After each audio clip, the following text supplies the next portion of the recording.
Okay guys, on this demo today we're going to look at doing a cylinder power balance test and also doing a vacuum test at the same time.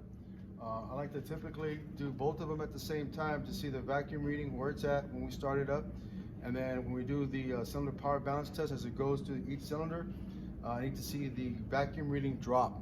Okay, so typical good vacuum reading is going to be about 18 steady. We may see at 19 here in a little bit here. But typically what we're going to do is come over to our scan tool. You're going to hit FO Diagnostics.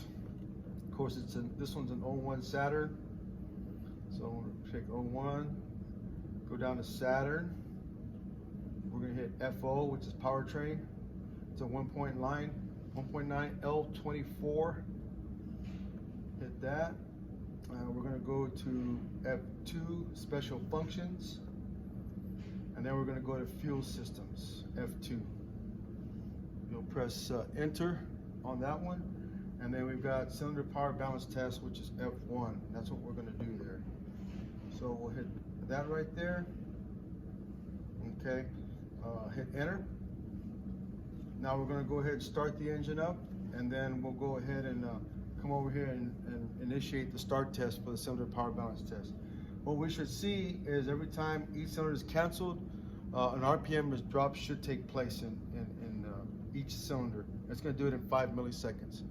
It's typically a good range for that to happen there.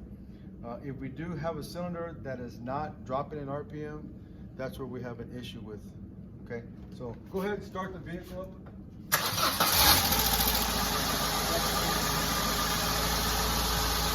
We're going to wait for the RPM to raise up and stabilize. You'll see that. So my vacuum gauge reading there is showing me about 18, 19 steady.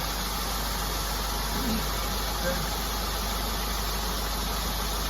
I'm going to go ahead and start test, and we should be able to hear and see the engine start to shake.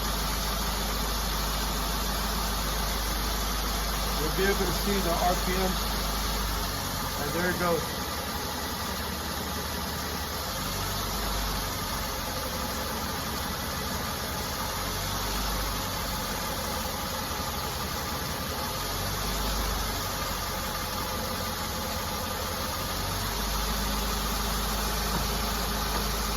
Okay, so we did all 4 cylinders, and so far it looks like every cylinder is firing pretty good. So that's how you would do a cylinder power balance test and a vacuum test. Okay, we'll do the next test, which will be a compression test.